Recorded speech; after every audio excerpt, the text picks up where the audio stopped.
So topic number one, I would want us to go through questions and the answers. That way we shall be able to move very fast and of course ensure that we really will be able to get the gist of this subject.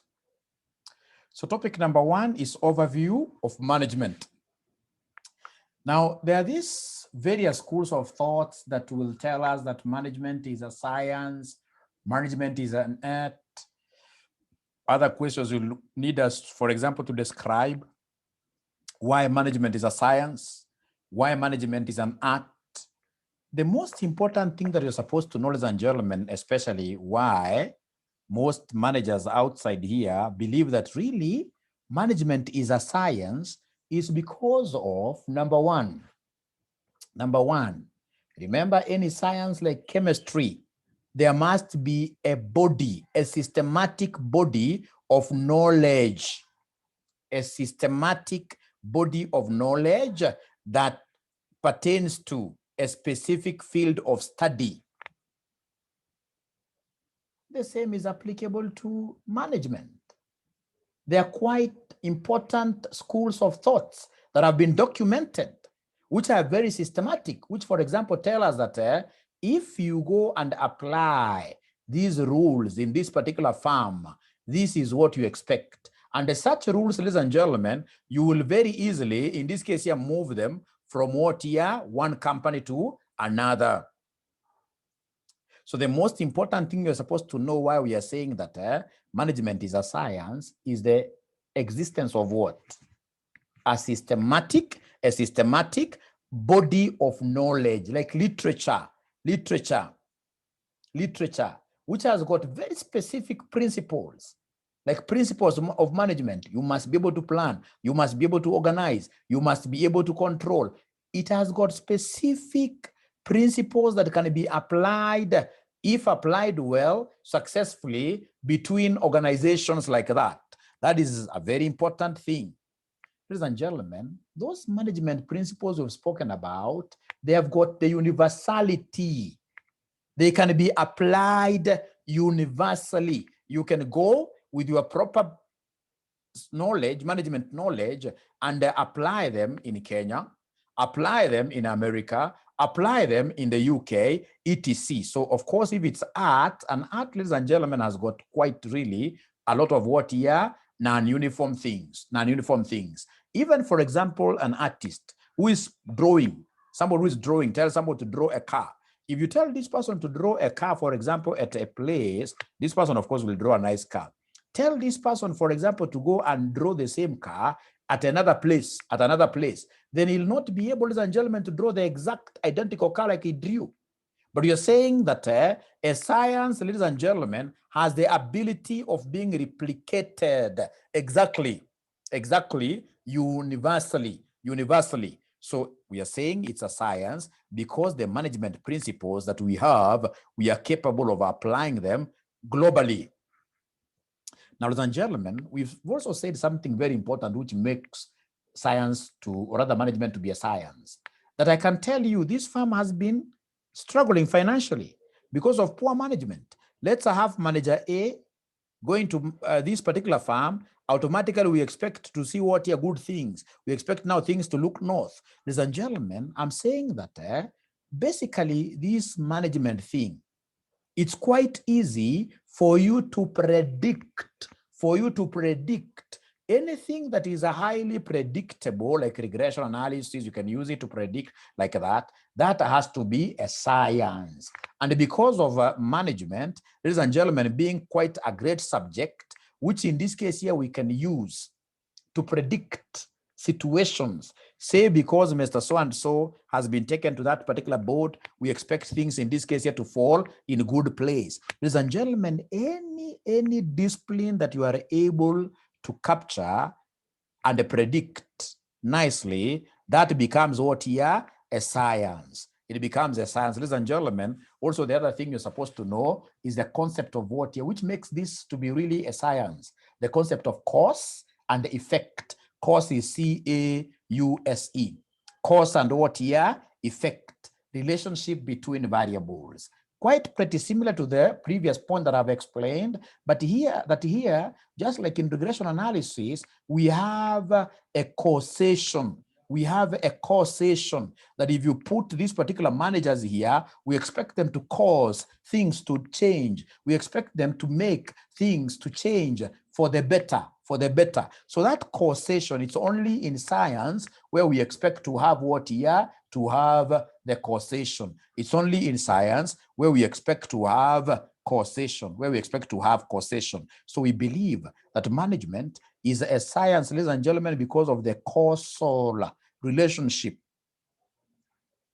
of the variables, that you vary this particular board, put these particular members, then at the end of the day, ladies and gentlemen, you'll be able to get this and this. So this concept of causation makes us to believe that these really is what here management is really a science. Ladies and gentlemen, also remember that we support management to be a science because of the ability. It's a body of knowledge that we can subject to scientific inquiry, scientific observation, and the scientific what here experiments, like the Hawthorne's experiments, like the Hawthorne experiments, Elton Mayo experiment. Ladies and gentlemen, if it's an art really, there is no experiment there to do. In art, it's either you know or you don't know. It's either you know or you don't know. So you can't subject these to scientific inquiry. If it's an art, you can't apply hypothesis test. No, but for management, we can hypothesize and come up, ladies and gentlemen, with observations. We can say that if this board is structured like this, put an executive directors like this, executive directors like this, we can see, ladies and gentlemen, that there is what here? There is some experimentation there, which at the end of the day, of course, as we are supporting again, we'll have what we call causation. Causation. So the most important thing you're supposed to know whenever somebody asks you to defend this particular concept of management is a science, like it was tested, ladies and gentlemen, in topic number 1. This was tested in topic number 1. This concept of management being a science was tested in May 2016, question number 3C. May 2016, question number 3C. They asked us, they put a phrase up there, management is a science, justify the above statement. So it is a science because it has got a systematic what here? Body of knowledge. It has a systematic body of knowledge that can be applied uniformly, that can be applied universally, that can be subjected to some scientific inquiry, observations and what here experiments. Ladies and gentlemen, it has got what we call cause and effect relationship.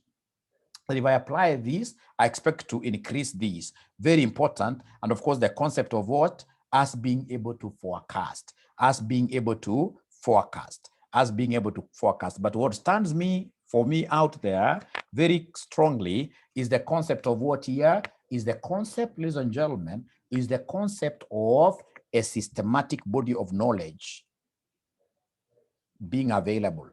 The same is never available in arts.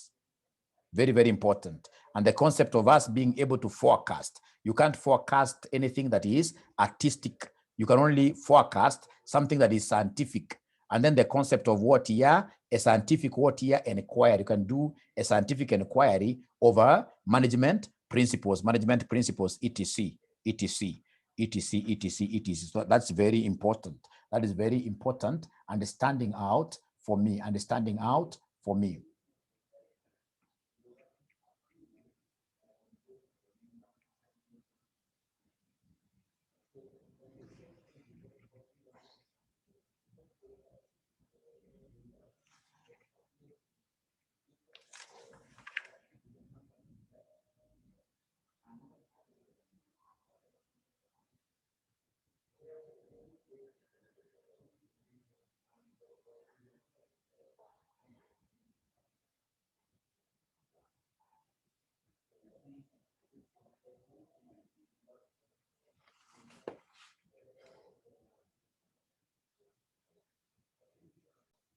So, ladies and gentlemen, the next thing that I would want us to look at is this thing of, which is quite common in your exams, universality of the management concept. That management concepts are what here? They are universal. This was tested in September 2015. September 2015, question number 2A. September 2015, question number 2A, where they wanted us to explain the universality of the management what year? Management concept. Ladies and gentlemen, management concept universality. Universal means what? The universe. All spheres of the globe. Globally, world over.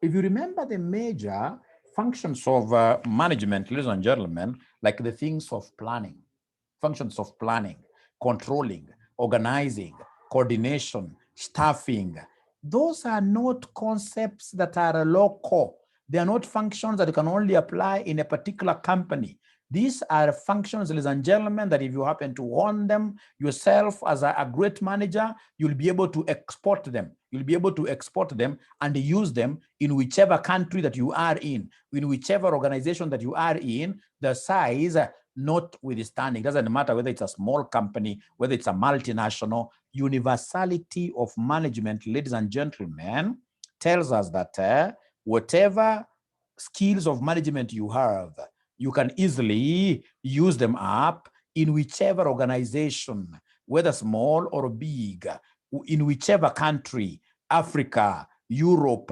etc., etc.